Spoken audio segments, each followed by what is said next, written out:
Olá, você que está conosco neste amanhecer. Você faz parte do nosso trabalho, Instituto Educacional Eureka, com o Viajando pelo Conhecimento. Professor Toniolo, tudo bem, meu amigo? Como vai? Que satisfação Sempre fazermos bem. essa dobrada hoje, né? Exatamente, muito bom. Nesse amanhecer com os nossos telespectadores do Viajando, que semanalmente está com vocês.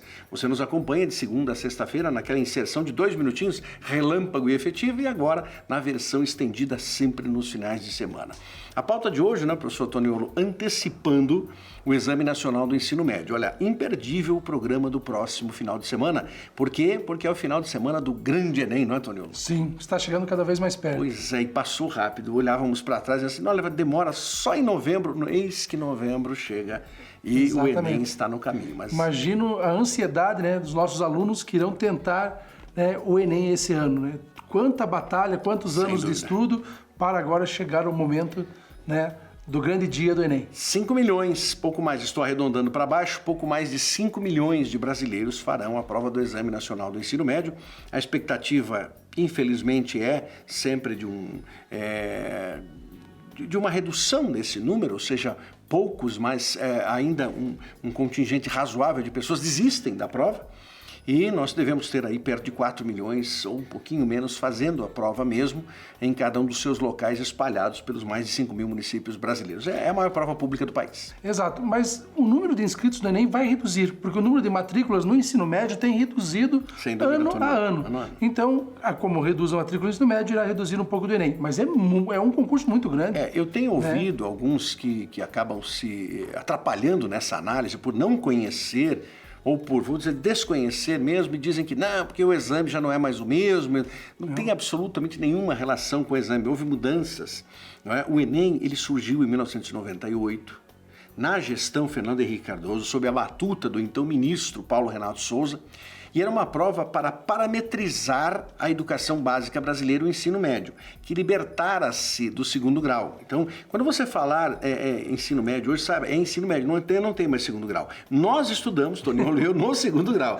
Não tem mais segundo grau. Então, a nomenclatura correta atual é ensino médio, atual já há alguns anos.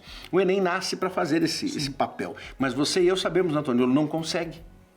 Não, o Enem não conseguiu avaliar a educação brasileira. Por isso, o primeiro exame, em 98, teve pouco mais de 140 mil participantes para esses 5 milhões atuais. Mas aí alguém vai dizer, mas lá atrás, nos idos de 2010, 2012, chegou a 9 milhões. Verdade.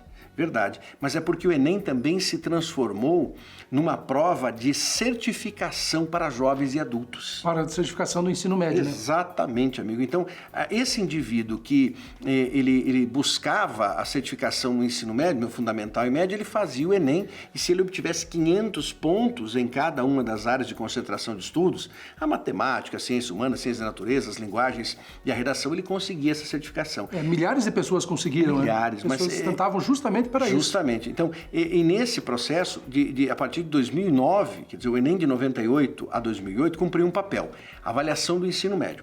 Em 2009, a partir de 2009, ele continuou avaliando o ensino médio, mas ele se transformou também em porta de acesso para o ensino superior. Para as universidades. E nesse momento, as universidades aderem ao Enem. Eu estava lendo durante a última semana que uma universidade argentina também está já cogitando a possibilidade de adotar o Enem. As universidades portuguesas, muitas universidades de Portugal já adotam o Exame Nacional, nota do Enem como porta de entrada dos alunos brasileiros que queiram estudar nas várias cidades de Portugal necessariamente. Né? O quanto é importante o Enem. E uma coisa que eu percebi no Enem é que depois que o Enem começou a ficar mais procurado, mais valorizado, os próprios vestibulares melhoraram sua qualidade. Porque a qualidade do Enem, das questões do Enem, são muito boas. Né? As questões do Enem não avaliam somente um conhecimento. Digamos, eu que sou da área de história, muitas vezes a pergunta de história, ela avalia história, sociologia, muitas vezes a geografia, e isso contextualizou as perguntas, né? Então, isso fez com que os diversos vestibulares das universidades federais, universidades privadas, melhorassem sua qualidade, né? E aí, quando melhora a qualidade do teste, né, para o ingresso, melhora a qualidade para o ensino médio. Com toda certeza. Né, nossas questões, que nós trabalhamos muito no Instituto Eureka, nós buscamos questões do Enem e elas são muito bem elaboradas, né?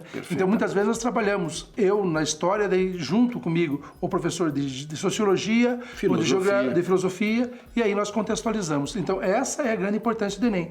E hoje eu percebo que o aluno está valorizando o Enem. Eles se preocupam com o Enem como se preocupam com o vestibular da universidade que eles querem cursar.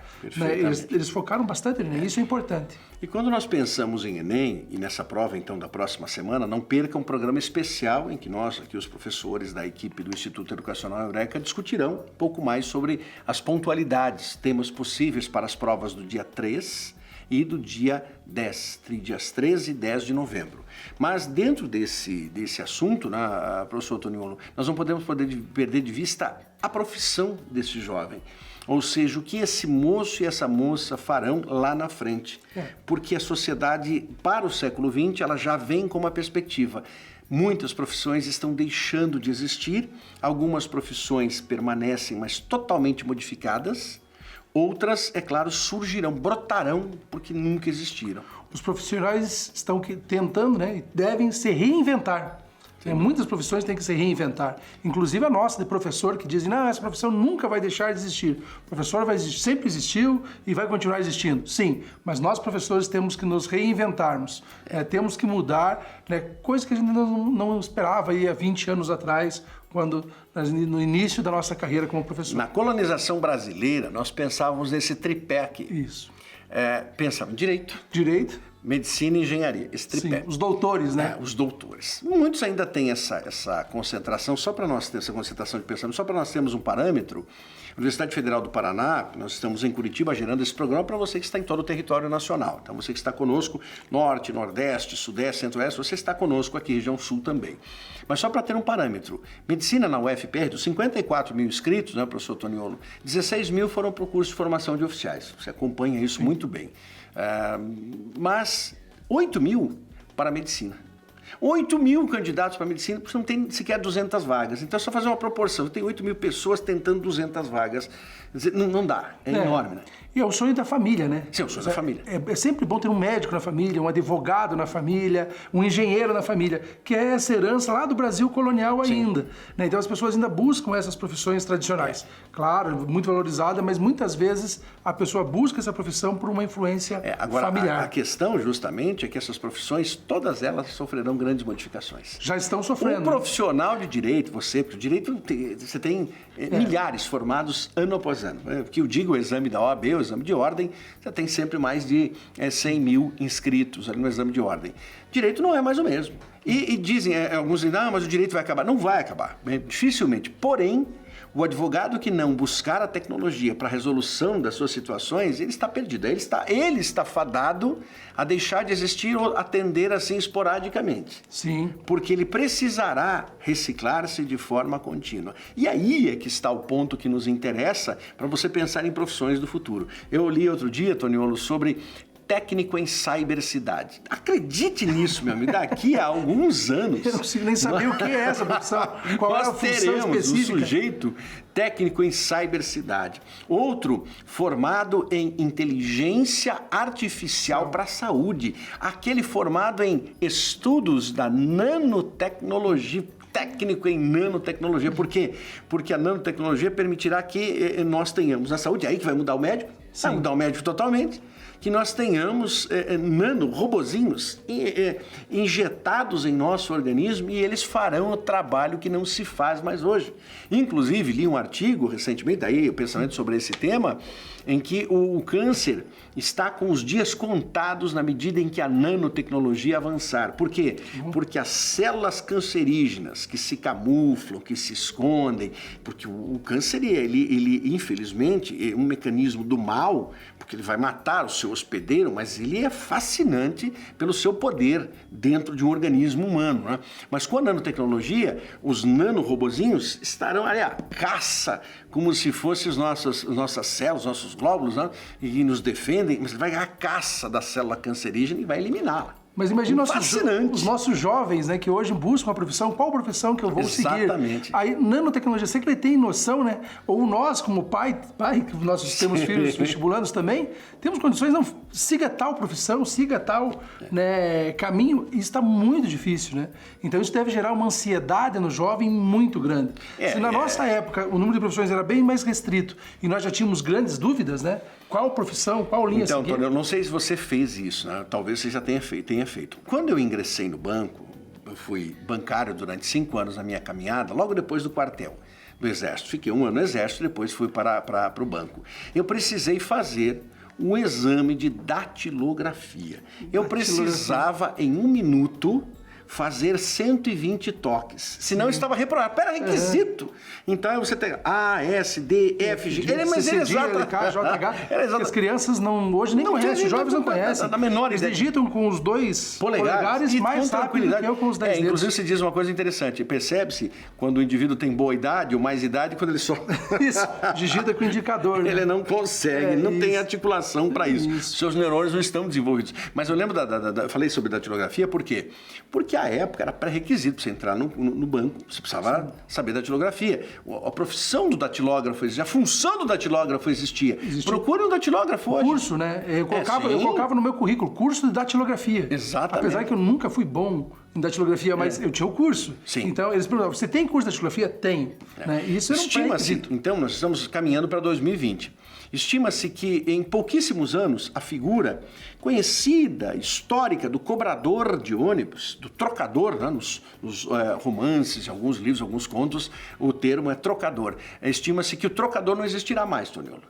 Isso então, já diminuiu bastante. Bastante. E há uma redução maior ainda. Da mesma forma, eu falei em bancário, né? Cada dia menos indivíduos trabalhando em bancos. Por quê? Porque os bancos também condicionaram a sua situação em que eles querem menos gente dentro dos bancos. Tudo funcionando eletronicamente. O sonho de banqueiros é que não exista sequer agência. Aquela figura do office boy que ia ao banco e ficava numa fila com um pacote ali. Então lembrando. No quartel, vocês têm, né, na Polícia Militar, o estafeta? Estafeta existe ainda, que é o que entrega, né? Mas já está se reduzindo dentro dos quartéis. Eu lembrava muito. É quem leva as correspondências. Lembrava no Exército do estafeta. Nós invejávamos o estafeta, porque ele saía todos os dias para passear, ele saía com carro, com viatura, saía, cumprimentava, todo mundo saía o estafeta. Ele tinha uma vida livre, né? O estafeta pode sair. Pode sair, ele vai para banco, ele vai para cá. Então, mas são figuras que deixam de existir, que perdem esse apelo. E as profissões do futuro, essa é uma conversa entre o professor Toniolo e eu, essa conversa é uma conversa simples, que faz com que nós tenhamos aí o seguinte horizonte: como pensar a vida lá na frente com as profissões. É importante para você, moço e moça, que fez a sua escolha profissional, você agora está prestes a fazer o Enem. Nós comentamos, abrimos o programa falando sobre isso. E ao fazer o Enem, lá em janeiro, que não é longe, né? Põe aí 2 meses, você, quando a partir da segunda quinzena de janeiro saírem os resultados para o SISU, já começa a imaginar mesmo que você terá um leque de opções. Mas pense em um curso atual que não seja um curso fadado a problemas maiores. Ou seja, quando eu digo maior, menor, no sentido de proporção, é um curso já com dificuldades de subsistência no médio e longo prazo. Porque se você vai ingressar na faculdade, você vai passar 4 anos, 5 anos na faculdade, 6 anos. E quando é que você vai entrar no mercado de trabalho? Você vai entrar no mercado de trabalho ali daqui, possivelmente, 2025, 2026, 2028. Como estará o mercado de trabalho nesse momento? Então, naquela área que você está escolhendo, né? Exatamente. Pois é, essa é a dúvida. Muitas vezes nós temos vocação para determinadas profissões. Mas essa profissão, ela está quase que se extinguindo. Sim, né? Sim. E de repente não adianta nos dedicarmos a algo que não nos dará sobrevivência. Perfeito. Porque da nossa profissão nós vamos tirar a nossa sobrevivência. Subsistência vem daí. Claro, subsistência é nossa, né? Com certeza. Então nós temos que nos preocupar. É um motivo a ser pensado. Perfeito. Então, fica esse registro do Viajando pelo Conhecimento de hoje, para você que está conosco nesse bom sábado, já antevendo o Exame Nacional do Ensino Médio, e cabe aqui o nosso registro. Parabéns a você, professor, parabéns a você, professora.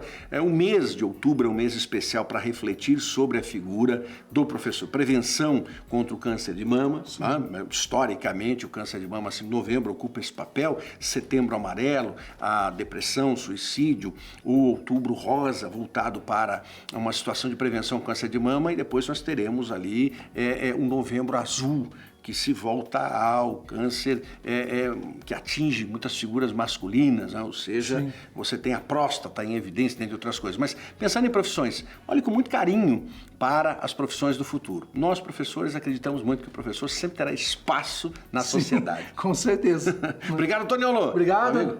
Fique com essa programação. Durante a semana você tem o Viajando em Pitadas, sempre agradáveis, e no próximo final de semana, programa especial, hein? Avise seus colegas, porque véspera do Exame Nacional do Ensino Médio. Grande abraço a você, equipe do Instituto Eureka.